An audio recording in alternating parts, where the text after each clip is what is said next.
Va ora in onda la chiusura delle borse, realizzato in collaborazione con il Sussidiario. Radio Libertà, in collaborazione con il Sussidiario TV, presenta la chiusura delle borse di oggi. Ben ritrovati per seguire l'andamento dei mercati in Italia e in Europa quando è il momento della loro chiusura. Vediamo un generale segno positivo contrassegnare tutti i mercati. Il FTSE MIB particolarmente buono l'andamento con uno sforamento della soglia dei 50.000 punti, una crescita dell'1,06%.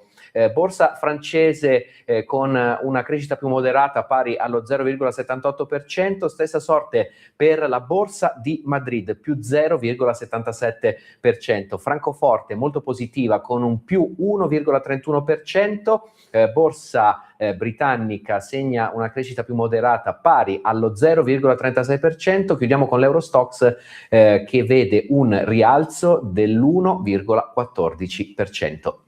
Questi erano i risultati delle borse alla chiusura dei mercati. Io vi ringrazio per l'attenzione e ci risentiamo ai prossimi aggiornamenti con i mercati. Alla prossima.